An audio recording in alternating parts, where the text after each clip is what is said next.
안녕하십니까. 중국 박사들이 얘기해주는 진짜 중국 이야기, 이국봉 박사의 중국 대학으로 보는 중국 정치 이야기입니다. 오늘도 이국봉 박사님 나오셨습니다. 안녕하십니까. 안녕하세요. 네. 불러주셔서 감사합니다. 아이고, 아닙니다. 지난 시간에 이제 뭐 정증설계 얘기도 했었고, 원사 얘기도 했었고 하는데, 오늘은 이 중국의 항공우주, 이제 뭐 달나라에도 올라가고 이 화성에도 가고 하는, 맞습니다. 이제 우리가 잘 생각하지 못했던 이제 중국이 우주 강국이 된 배경, 뭐 요 얘기를 오늘 해주신다고요. 네. 그래서 뭐 중국의 우주항공의 아버지다. 이제 이렇게 불리는 사람이 또 한국은 별로 익숙하지 않지만 중국에서 너무너무 유명한 사람이 있다. 맞습니다. 예. 그 우리말로는 전학삼이라고 하고요. 중국말로는 이제 젠쉐선이라고 하는데, 이름을 뜻 그대로 풀어보면 이제 배움으로 큰 숲을 이룬 분, 이렇게 이제 얘기할 수 있을 것 같습니다. 그러네. 1911년에 이제 중국 상해 태생이시고요. 근데 원적지는 이제 항저우고요. 항저우. 예, 상해 교통대학교 이제 기계공학과를 졸업한 중국에서 우주항공의 아버지라고 불리는 이제 이분인데, 이분 뭐 백문이 불여일견이라고요. 그 중국 사회에서 영향이 어느 정도 되는가? 일단 좀 준비된 자료 화면을 그러시죠. 보시면 쉽게 다가올 것 같습니다. 자료 한번 보죠. 예. 예, 이 자료 화면을 보면요, 여기 글이 나와 있듯이 1956년도에 이 마오쩌둥과 1대1 단독으로 이렇게 식사를 하면서 담소 나누는 장면이고요. 네. 그 다음 자료 화면 보시면요, 이제 여기는 아시다시피 등소평, 장쩌민, 후진타오. 그러니까 중국의 지금 역대 지도자와 다 1대1로 만나면서 얘기 나눌 수 있는. 그럼 이분이 이제 돌아가셨어요. 2009년에 돌아가셨는데, 그 다음은 어떤가 좀 볼까요? 그럼 이제 국가에서 이제 장례를 치러주는 이제 그런 장면이고요. 바로 또 그 아래 화면을 보면요, 중국 당시 최고지도 후진타오가 그의 부인인 이제 장인 만나서 조문하는 이런 장면입니다. 그리고 여기 그치는 게 아니에요. 보면 전국적으로 이분에 대한 그 애도의 물결이 전국적으로 이제 이어졌고요. 그럼 이분이 이게 돌아가시고 나면 이걸로 끝이냐? 또 그게 아니라는 거죠. 저희 상해교통대학교의 그 박물관 보면은 이제 그분을 기리면서 이제 이런 그 전시를 하는 것들이 있고요. 그 다음에 또 그 밑을 보면요, 북경에는 제12중학교라고 해서 전학삼의 이름을 딴, 젠쉐서 이름을 딴 학교를 만들어서 그 후예들을 기르고 있고, 또 그 밑에 화면을 보면요, 서안에도 이제 교통대가 있는데, 서안교통대학이 있죠. 서안교통대, 또 남경이공대에서는 젠쉐선 학원을, 단독도 학원을 만들어서 지금 후학들을 좀 양성하고 있다. 바로 이분이 누구냐? 바로 밑에 화면 보시면 지금 오늘 얘기하려고 하는 이 젠쉐선, 중국 우주항공의 아버지, 이분입니다. 그러네요. 그래서 뭐 한 명의 과학자나 교수가 사망했다고 해서 국가 최고 지도자가 문상하는 경우는 뭐 우리나라도 그렇지만 중국 같은 경우는 굉장히 드문 일인데, 맞습니다. 이게 거기도 최고의 예를 표한다고 하는 것은 이제 이분의 업적이 얼마나 크냐, 그렇게 볼 수가 있겠네요. 그렇죠? 그러면 이제 첸쉐션은 도대체 어떤 업적을 냈고 어떤 성과를 냈습니까? 일단 1960년도에 네. 그 근거리 지대 미사일은 동펑 1호. 동펑 1호. 예. 이건 소련제를 모방해서 만든 미사일인데, 사실 중요한 건 이제 여기서부터입니다. 1964년도 그 다음 화면 잠깐 보시면요. 네. 1964년도에 이제 원자폭탄 실험이 성공을 합니다. 네. 그리고 그 다음 화면을 보시면요, 이제 이게 수소폭탄이거든요. 67년도에. 70년도에 인공위성을 쏘면서 이제 그야말로 우리가 이제 얘기하는 양탄일성, 원자폭탄, 수소폭탄, 인공위성. 이것을 총 설계하고 성공으로 이끈 과학자, 중국의 원사, 바로 이제 젠쉐선이다. 그러네요. 이렇게 말씀드릴 수가 있습니다. 근데 뭐 중국이 기술의 항무지에서 이런 것을 했다면 결국 이제 미국의 도움이나 미국의 배경이 있었을 것 같은데, 젠쉐션은 어떻게 미국을 가게 됐습니까? 그러니까 사실 이제 또 우리가 다음 또 준비된 화면이 있거든요. 다 준비된 게 너무 많군요. 예. 저 오늘 사실 이번에 준비하면서 이게 제가 전학산 전문가가 되는 거 아닌가 이런 생각이 들 정도인데, 그러네요. 이분이 34년도에 이제 상해 교통대를 졸업을 했어요. 네. 근데 이게 1930년대 상해 와이탄입니다.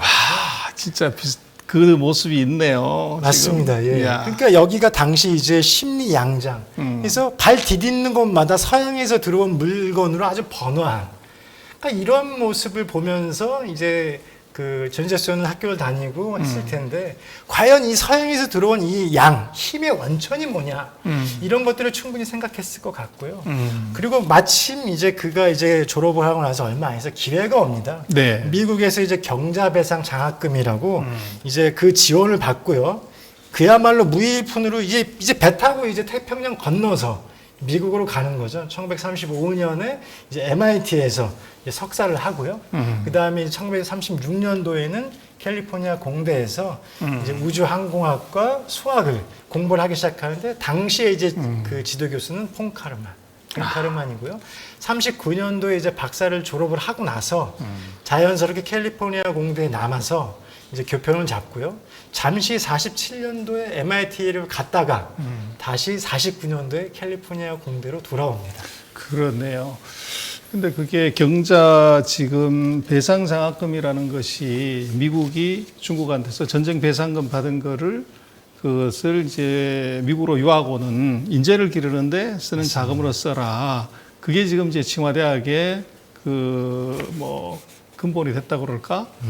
예, 이제 그 맞습니다. 얘기시죠, 그죠? 맞습니다. 그러네요. 근데 이 미국에서 MIT에서 칼텍에서 이렇게 잘 나가는 교수 전문가인데 이게 중국으로 돌아와야 될 이유가 있었을까요? 그러니까 사실 우리가 사실 화면만 봐도 당시에 미국과 중국의 생활 격차, 더더군다나 당시 전제소는 미국 명문대 교수였는데 이게 단순히 중국이 돌아온다? 경제적인 측면만 고려해갖고 좀 참 납득이 안 되는 부분이 그렇죠. 있지 않습니까? 근데 아마도 그 당시를 보면 아마 그때 중국은 이제 독립된 그런 상황이 아니니까 외국에서 타국에서 성공하면 할수록 고국으로 돌아가고픈 어떤 그런 향수라든지 이런 게 있었을 것 같고요. 그 다음에 1949년에 신중국이 막 탄생했을 때 그 소식을 전세성과 그 부인이 듣고 너무나 띠띠 좋아했다는 그런 얘기도 있습니다. 그러니까 사실은 이제 이런 말이 있지 않습니까? 과학은 국적이 없지만 과학자에게는 국적이 있다. 그럼요. 국가라는 말이 있는데 근데 여기서 그치지 않습니다. 사실 이렇게 뿌리가 있기 때문에 고국으로 돌아오자는 건 어떻게 보면 본능적인 건데 이걸 더 촉발한 계기가 두 가지가 이제 있는 거예요. 그럼요. 그래서 이게 돈이 걸렸거나 권력이 걸렸거나 사상이 걸렸거나 해야 이제 뭐가 오는 있어야 거지. 이제 기폭제가 돼가지고. 그럼요. 그냥 편하게 잘 사는데 변화가 있을 수가 없을 것 같은데 어떤 일이 있었습니까? 그 하나는 이제 1950년대 이제 미국에서 메카시즘의 광풍이 이제 몰아닥칩니다. 공산주의자로 모르는 거. 예. 맞습니다. 그래서 최은재선도 공산주의 혐의를 받게 되고 체포되고 구금이 되고요. 그러네요. 그게 공산주의 국가에서 왔기 때문에 이제 그런 구체적인 뭐가 증거가 없었음에도 그래서 이제 감옥에 구금됐을 때 다시 캘리포니아 공대에서 그 보석금을 해주고 석방을 됐습니다. 근데 하지만 그럼에도 불구하고 1955년에 중국으로 돌아오기 전까지 미국 정부에서는 이제 그의 일거수일투족을 갖다가 다 이제 감시하는 사실상 이제 연금 생활이 거의 5년 동안 이제 하게 되는 그런 생활을 하게 되고요. 또 한 가지가 이제 있는데 그 부분은 이제 다음 자료 준비된 자료 한번 보시죠. 자, 이분이 이제 누구냐면요. 당시 이제 미국 해군부 차장 킴 볼이라는 사람이에요. 이분이 이제 첸세송에 대해서 이제 어떻게 평가를 내리냐면 그가 어디를 가도 한 병력으로 당시 기준으로 한 3 내지 5, 4단 정도의 그런 역할을 한다. 그렇기 때문에 그를 차라리 살려서 가게 하느니 놓아주느니 샷을 해야 된다. 죽이 없어야 된다. 죽이 없어야 된다. 이런 말을 하거든요. 그러니까 이 정도 상황의 속에서 이제 존재선이 당시 미국 생활을 연금 생활을 했다. 그러니까 어떻게 보면 과학자이기 전에 한 생명의 사람으로서 생존에 대한 위협, 자유의 박탈, 자존감 크게 떨어졌을 거라고 생각되고 이런 것들이야말로 어떻게 보면 빨리 고국으로 돌아가서 자신의 역량을 통해서 어떻게 보면 국가를 건설에 자기가 역할을 해야겠다. 굉장히 기폭제가 됐다고 보여집니다. 그 좋은 직장, 명예, 또 편안한 생활을 사실은 밀어낸 것은 이게 중국보다는 미국 자체적인 어떻게 보면 이제 사상의 논쟁 또 사회 분위기가 서너 개 사단에 맞먹을 그런 무기 개발력을 가진 과학자를 그 중국으로 돌려보내는 그런 역할을 했네요. 맞습니다. 예. 그렇다고 해서 뭐 이 중국으로 자기 마음대로 갈 수 있었을 건 아닐 것 그렇죠. 같은데 어떻게 가게 됐습니까? 그러니까 여기에서는 사실 또 크게 두 가지 예. 결정적인 일이 있다고 볼 수 있는데, 먼저는 첫 번째는 아무래도 이제 춘세선이 미국에 있다는 사실을 중국 정부, 본국에 알려야 된다는 사실이고, 그렇죠. 두 번째는 그렇다면 이제 미국과의 담판을 통해서 이 춘세선을 이제 본국으로 귀국시켜야 된다. 이 두 가지인데요. 먼저 이제 첫 번째, 1950년대서부터 이 사람이 이제 연금 생활을 하게 되면서 일거수일투족이 감시 생활을 받기 때문에 이제 굉장히 이제 어떻게 보면 전담 마크맨이 붙을 정도로 매출도 부자연스럽고 이런 상황인데, 다음 자료 화면을 좀 잠깐 볼까요?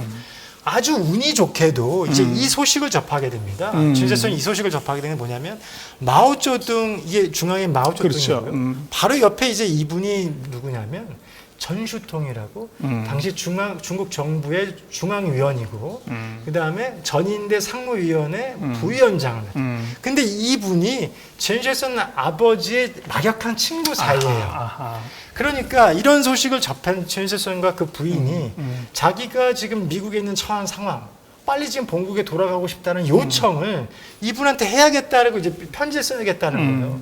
그런데 이제 연금된 상황이기 때문에 아무래도 마크맨이 붙고 하니까 매출도 어렵고, 근데 기회가 왔어요. 하루는 이제 커피숍에 갈 일이 있었는데, 아무래도 춘세선이 막 이제 하는 거를 마크 요원이 집중적으로 하다 보니까 이제 장인 그 부인한테 좀 여유가 생겼어요. 그래서 그 사람이 그분이 이제 그걸 놓치지 않고 주변에 이제 그 담뱃값을 이제 주변에 빌려가지고 거기 그 꼬투리에다가 이제 글을 쓰면서 거기 이제 춘세선의 그 편지를 넣고 이걸 갖다가 어디다 보내냐면 벨기에에 있는 자기 여동생한테 보냅니다.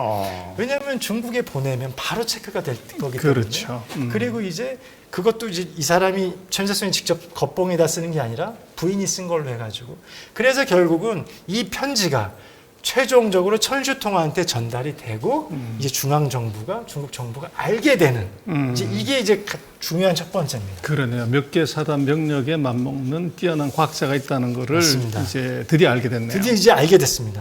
그래서 이제 그 다음은 이제 이 사람을 춘세선 이제 본국으로 불러오는 일인데, 이제 한국 전쟁이 끝나고 나서 미국과 중국은 제네바에서 대사급 회담을 몇 차례 합니다. 근데 그때 이제 중국에서 하는 주요 안건 가운데 하나가 미국에 있는 중국 유학생들을 좀 본국으로 돌려보내달라, 이거예요.